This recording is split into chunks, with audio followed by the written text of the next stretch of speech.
Hello everyone, मैं ममता वाजपेयी एक बार फिर से आप सभी का स्वागत करती हूँ अपनी सिंगिंग लेसन सीरीज में। जैसा कि मैंने पिछले वीडियो में आप लोगों से प्रॉमिस किया था कि मैं एक छोटा सा वीडियो बनाऊंगी जिसमें मैं स्केल के बारे में आपको बताऊंगी और किसी भी स्केल से, किसी भी नोट से सरगम को कैसे निकालते हैं, सारे गामा पा धा नी ये सातों स्वर कैसे निकाले जाते हैं, ये भी मैं आपको बताऊंगी, जिससे आप खुद से स्वर निकाल कर और उसका रियाज कर सके। क्योंकि मेरे पास कुछ क्वेरीज आई थी जिनमें ये बोला था बच्चों ने कि मेरा सा नहीं लग रहा है मैम, और जब आप करती हैं साथ में तो लग जाता है, बट अलग से अगर मैं प्रैक्टिस करने के लिए बैठता हूँ तो सा नहीं लगता मेरा। तो इसके लिए मैं आपको प्ले करना बताऊंगी कि कैसे सरगम को प्ले करते हैं। तो आप खुद से प्ले करिएगा और खुद से उसकी आवाज़ सुनिएगा, फिर आप स्वरों को लगाइएगा, जिससे आपको रियाज करने में आसानी होगी। तो आइए टाइम वेस्ट नहीं करते हैं और वीडियो स्टार्ट करते हैं।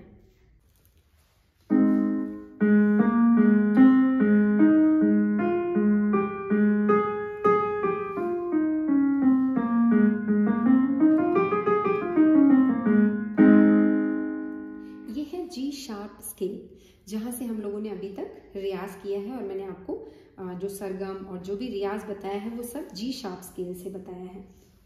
आज हम जानेंगे सभी स्केल्स के बारे में। सबसे पहले तो मैं आपको बता दूं, ये जो आप देख रहे हैं कीज, इनको देख करके कंफ्यूज नहीं होना है कि ये बहुत सारे स्वर हैं, इनको कैसे बजाया जाएगा।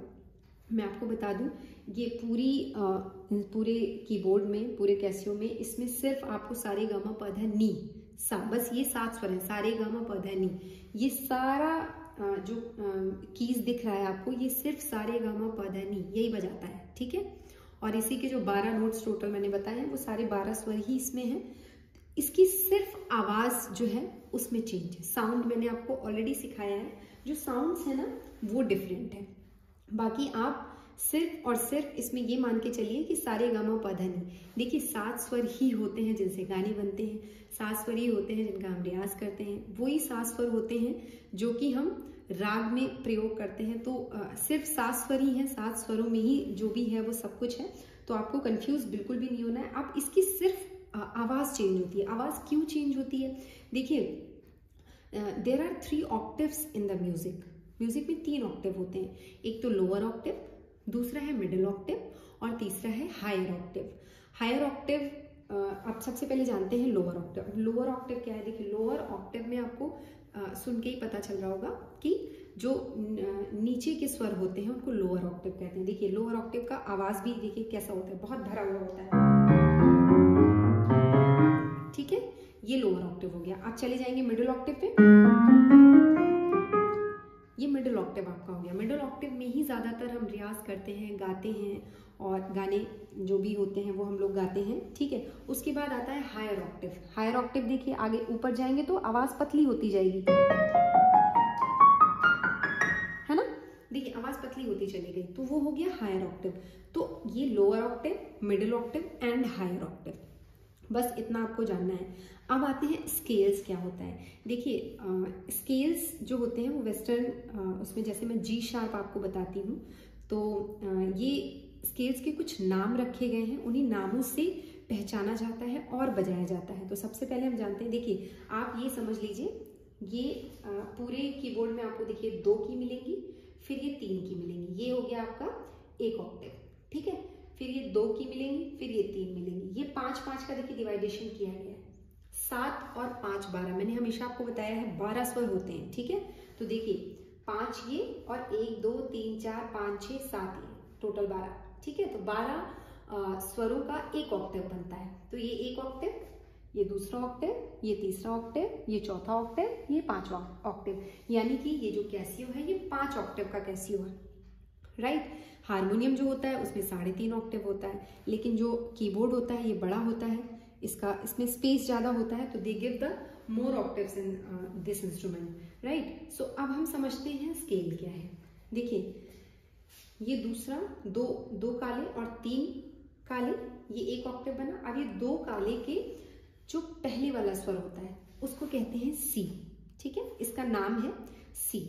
इसको वेस्टर्न म्यूजिक में सी कहते हैं, और हिंदी में अगर इसको हारमोनियम की लैंग्वेज में या शास्त्रीय संगीत की लैंग्वेज में हम अगर बुलाते हैं तो कहते हैं पहला सफेद, ठीक है।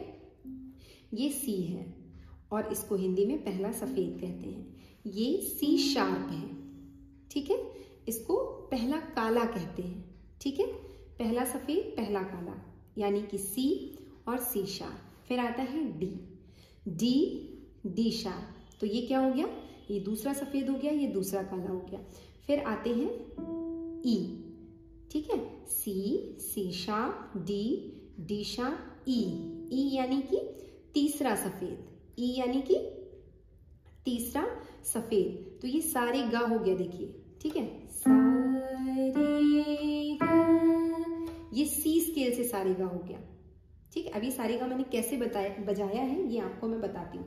तो ये सी शार्प, डी शार्प, ई यानी कि तीसरा सफेद। उसके बाद एफ शार्प। देखिए अब ई का शार्प नोट नहीं होता है, देखिए इसलिए इसके बीच में ब्लैक नहीं दिया हुआ है।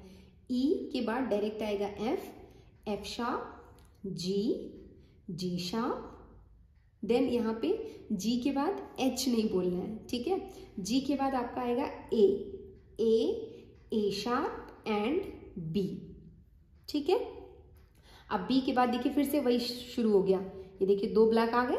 अब इसके पहले वाला नोट क्या हो गया, C sharp, D sharp, E, F sharp, G sharp, फिर इसके आ गया ए शार्प, बी। इसके बाद देखिए फिर से सी शुरू हो गया, C sharp, D sharp, E, F sharp, G sharp, A and A sharp, then again B. ये देखिए फिर से सी का नोट एक आ गया। अब आप पहचानिए जी कहाँ है, देखिए सी sharp, D sharp, E, F sharp, जी, ये आ गया जी शार्प। यहीं से हम लोगों ने प्रैक्टिस किया है। तो ये ऊपर वाला सा जो हम लगाते हैं, हम नीचे से शुरू करते हैं ना, असेंडिंग एंड डिसेंडिंग। तो ये असेंडिंग, ऊपर जो ऊपर वाला सा है वो ये है, तो आपको जो गाना है वो यहाँ से गाना है, इस वाले जी शार्प से गाना है, ठीक है। यहाँ से आपको आवाज निकालनी है, पहले बजाना है, साउंड सुनना है अच्छे से।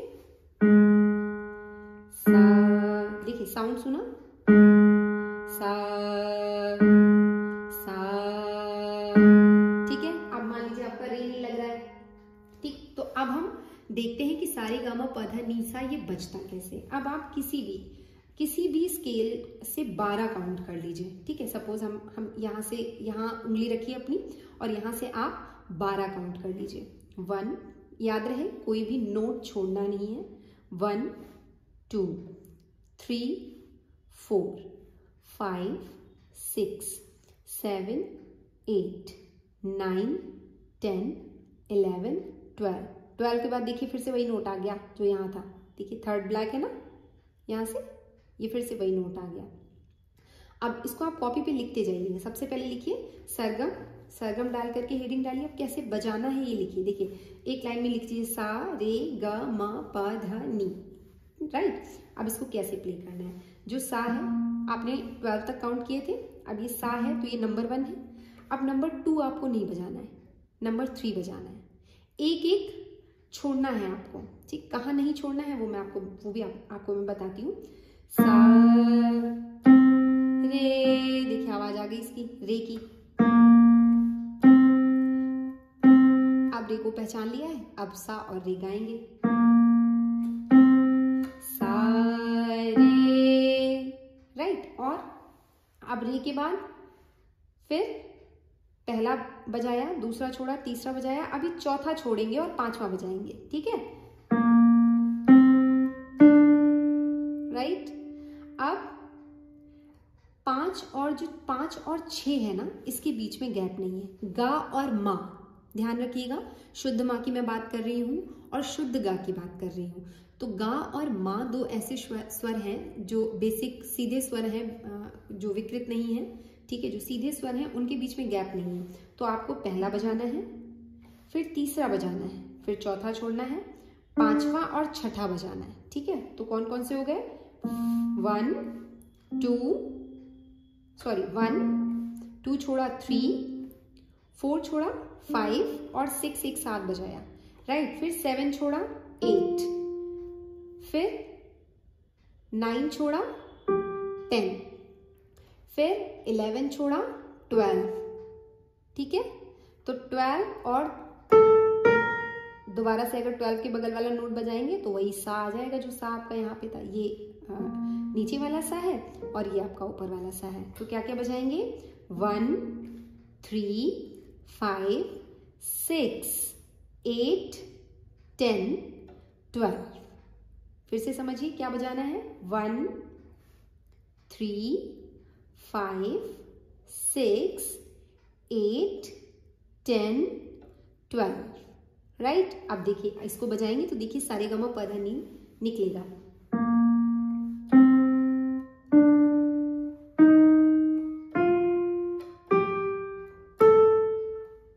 ये ऊपर वाला सा हो गया, ये तो सेम है, जो यहाँ का स्वर है वही यहाँ का स्वर है, ठीक है। अब ऐसे ही वापस आ जाएंगे जैसे गए हैं, जिस जिस नोट पे आप गए हैं उसी उसी नोट पे आपको वापस आ जाना है।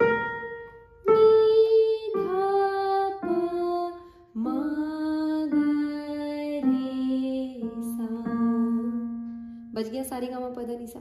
ये क्या, ये इस स्केल का नाम क्या था, खुद से गेस करने की कोशिश करिए। C, C sharp, D, D sharp, E, F, F sharp, G, G sharp, A sharp. यानी कि इस स्केल का जो नाम है वो क्या है, ए शार्प। देखिए वही नोट है, ए शार्प। मैंने यहां से काउंट किया, आप यहां से काउंट कर लीजिए तो भी वही आएगा। C, C sharp, D, D sharp, E, F, F sharp, G, G sharp, A and A sharp, ठीक है। अब जिनका स्वर जी शार्प से नहीं लगता, देखिए किसी किसी की जो वॉइस क्वालिटी होती है वो थोड़ा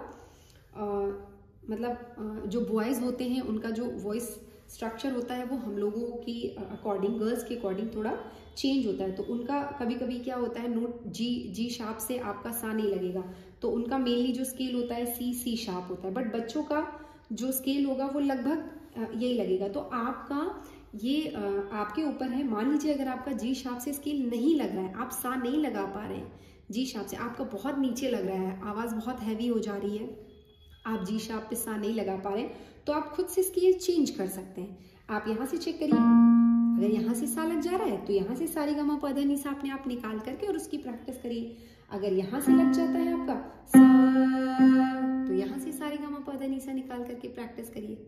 मैंने अभी आपको बताया था ये सारे जो कीज आपको सारी दिख रही हैं, ये सिर्फ सारेगामा पधा नी, ये 7 स्वर ही है, राइट। अब आपको 7 स्वरों की प्रैक्टिस कहाँ से करनी है, आपका स्वर कहाँ, देखिए बहुत ज्यादा चिल्लाना भी नहीं है, डोंट गो सो हाई, ठीक है। आपकी आवाज, स्पेशली मैं गर्ल्स से रिक्वेस्ट करूंगी कि वो जी शार्प से ही प्रैक्टिस करें, ठीक है। अगर आपका ये स्वर बहुत अच्छे से लग जा रहा है और ऊपर जाने में भी आपको गले में कोई तकलीफ नहीं हो रही है, तो मैं रिक्वेस्ट करूंगी कि आप जी शार्प से ही प्रैक्टिस करिए। बट अगर किसी का नहीं लग रहा है जी शार्प, बहुत ज्यादा मोटी आवाज हो जा रही है, स्वर नहीं लग पा रहा है, तो वो ट्राई कर सकते हैं कि ए शार्प या सी करने की कोशिश करें। मैं उनसे भी रिक्वेस्ट करूंगी कि बहुत ज्यादा हाई नोट्स ना लें स्टार्टिंग में, आप कोशिश करिए कि जी शार्प से ही गाइए, ठीक है। अगर पूरी कोशिश करते हैं और लग जा रहा है आपका जी शार्प से, तो आप जी शार्प से ही प्रैक्टिस करिए, राइट। तो अब इसी तरीके से जी से आप निकालिए, देखिए 1, यहां से भी काउंट करिए 1, ये जी शार्प स्केल है ना, सी sharp, D sharp, E, F sharp, जी और जी शार्प। हम लोग जी शार्प से ही प्रैक्टिस कर रहे हैं अभी तक, जो भी रियाज मैंने आपको बताया है सब जी शार्प से बताया है। तो जी शार्प से कैसे निकलेगा सारेगामा पधा नी, सेम ट्रिक आपको लेनी है, काउंट करना है, जी शार्प पे फिंगर रखिए, उसके बाद जी शार्प को इंक्लूड करके 12 स्वर काउंट करिए, 1 2 3 4 5 6 7 8 9 10 11 12 के बाद जैसे ही आप देखेंगे 13 वाला जो नंबर है वो वही स्केल है, जी शार्प है ना। ये जी शार्प सा, ये नीचे से जाते हैं तो ऊपर वाला जो सा पड़ता है वो यही है, सेम, ठीक है। तो अभी इसको भी वैसे ही बजाना है। क्या क्या बजाना है, पहला बजाया, दूसरा छोड़िए, तीसरा बजाइए। तो पहला बजाया, दूसरा छोड़कर तीसरा बजाया, ठीक है। उसके बाद चौथा छोड़कर पांचवा बजाया, ठीक है। पांचवा और छठा, 5th and 6th, ये दोनों नोट आपको बजाने हैं। तो उसके बाद 7th छोड़िए, 8th बजाइए, फिर 9th छोड़िए, 10th बजाइए, फिर 11th छोड़िए, 12th बजाइए। 12th के बाद 13 आपका वापस से वही सा आ जाएगा। तो कौन कौन से नोट्स इसमें बजाने हैं, इसको भी काउंट करना है। ध्यान रखिएगा, ब्लैक और व्हाइट दोनों कीज आपको काउंट करनी है।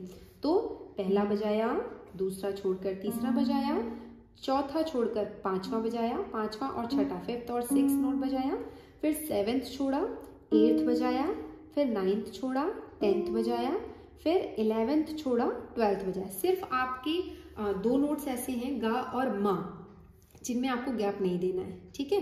5th और 6th दोनों नोट्स जो हैं इनके बीच गैप नहीं है, ये दोनों एक साथ बजेंगे। अब देखिए इससे भी हम सारेगामापा निकालते हैं।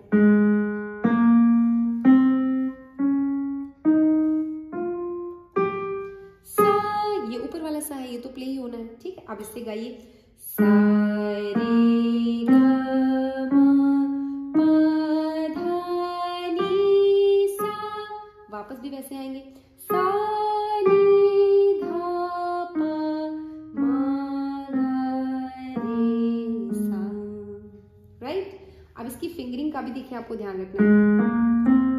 जो फिंगर पास पड़ रही है वही फिंगर का यूज करते हैं। जैसे सारे 2 पॉइंट फिंगर के आप थंब करेंगे, गा मा पा, ये 3, पहले ये 2 फिर ये 3, सारे गा मा पा, फिर से थंब ले आई, धा नी सा। देखिए ये 3 फिंगर का यूज हुआ इसमें, सारे गा मा पा धा नी सा नी धा पा मा गा रे सा। जो फिंगर गई थी उसी फिंगर से आपको वापस आ जाना है। अभी आपको इस बहुत ज्यादा बजाने पे वर्क नहीं करना है, बस आपको क्या है, स्वर अगर आपका नहीं निकला है, सपोज सा रे, अब रे आपको चेक करना है, तो रे को बजाया, इसकी आवाज चेक करी, रे, इसमें मिक्स कर दिया अपनी आवाज को, ठीक है। तो इससे आपके स्वर गलत नहीं होंगे, राइट। तो इसी तरीके से आपको अब बजा, अब आप कहीं से भी, अब कहीं से भी अपने आप सरगम निकाल सकते हैं, कहीं से भी, कोई भी किसी भी की पे हाथ रख दीजिए, ठीक है। उसके बाद वहां से 12 काउंट करिए और जो जो मैंने बताया है आपको वही नोट्स बजाने हैं, जिससे कि आपको बेसिक 7 स्वर, अभी 12 स्वरों की बात नहीं कर रही हूं मैं सिर्फ बेसिक 7 स्वरों की बात कर रही हूँ, ठीक है। अब 12 स्वर क्या है, देखिए कैसे निकलेंगे। जो जो आपने छोड़े हैं ना, 12 जो आपने 12 काउंटिंग करी है, मगर आपने बजाए केवल 7 हैं, राइट। तो ये जो बीच के आपने 5 स्वर छोड़े हैं ना, यही विकृत स्वर होते हैं। विकृत स्वर मतलब मैंने आपको पहले वीडियो में बताया है, आप उसको जरूर से देखिए और उसमें ये समझिएगा कि क्या होते हैं विकृत स्वर। तो ये जो 5 स्वर है यही विकृत स्वर है। तो ये कौन से हो गए, जैसे ये सा है, अब आपने ये छोड़ा था, नंबर 2 छोड़ा, तो नंबर 2 क्या है, वो कोमल रे है। जब मैं आपको ये बताऊंगी ना कि इस राग सिखाऊंगी और बताऊंगी इस राग में ये स्वर कोमल लगा है, तो आपको वही कोमल स्वर बजाने हैं, ठीक है। तो आपने सा बजाया था, ठीक है, फिर नंबर 2 छोड़कर 3 बजाया था, तो ये जो नंबर 2 है यानी कि जो रे के पहले का स्वर है ये कोमल रे है।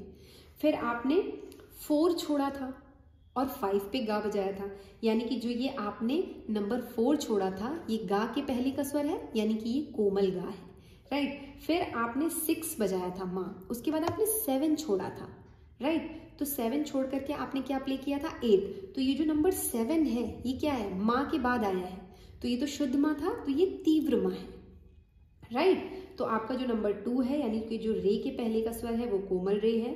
फिर नंबर जो 4 है आपका गा के पहले का जो स्वर वो कोमल गा है। फिर आपने 5वां और छठा बजाया था, ठीक है। छठे के बाद आपने 7वां छोड़ा, ये क्या है, ये तीव्र माँ है। 8 आपने बजाया था, राइट। उसके बाद आपने 9 छोड़ा था, ये 9 क्या है, कोमल धा, राइट। ये कोमल धा यानी धा के पहले का स्वर आपने छोड़ा तो कोमल धा है, ठीक है। उसके बाद आपने क्या बजाया था, नी, ठीक है। नी के पहले यानी आपने क्या छोड़ा था, 11 छोड़ा था, नंबर 11 छोड़ा था। तो ये जो नंबर 11 है ये क्या है, कोमल नी, ठीक है। तो ये सा रे गा मा पा धा नी सा नी धा पा मा गा रे सा, ये शुद्ध स्वर है, ठीक है। कोमल स्वर आपको जब मैं बताऊंगी तो मैं आपको ये भी बताऊंगी कि आप बजाकर ही पहले उसकी प्रैक्टिस करिएगा, ठीक है। मैंने आपको अभी समझा दिया है इस वीडियो में कि कोमल स्वर, विकृत स्वर जिनके बारे में मैंने डिस्कस किया था वेरी फर्स्ट वीडियो, ठीक है। तो वो मैंने आपको समझा दिया है कि विकृत स्वर बजते कैसे हैं, वैसे ही बजते हैं जैसे ये 7 स्वर हैं, वो जो 5 आपने छोड़े हैं, जब वो 5 इसमें मिला देंगे तो ये 12 बन जाएंगे, ठीक है। तो विकृत स्वर हर किसी राग में यूज नहीं होते हैं। कुछ राग ऐसे होते हैं जिनमें केवल सीधे बेसिक स्वर सास यूज होते हैं। कुछ ऐसे होते हैं राग जिनमें आपका शुद्ध स्वर नहीं लगते हैं, केवल कोमल। सपोज किसी राग में रे जो है वो रे नॉर्मल नहीं लगा है, रे कोमल लगा है, तो आपको ये ध्यान रखना है कि आपको कोमल रे ही लगाना है, यानी कि ये नहीं बजाना है सारे, ये बजाना है। रे का आवाज भी आप खुद सुनेंगे आपको समझ में आ जाएगा। रे ये कोमल रे की आवाज है, रे ये शुद्ध रे की आवाज है। अभी ये बहुत लंबा टॉपिक है कोमल और उस शुद्ध स्वरों का। ये जैसे जैसे मैं आपको राग सिखाती जाऊंगी जिनमें ये स्वर यूज होंगे, तो वैसे वैसे मैं आपको एक्सप्लेन करती चलूंगी। बट अभी मैंने बेसिक स्वर आपको बता दिए हैं कि कैसे आपको बजाने हैं। आपका जिनका स्वर नहीं लग रहा है उनको बजा करके कैसे प्रैक्टिस करनी है, राइट? So that's all.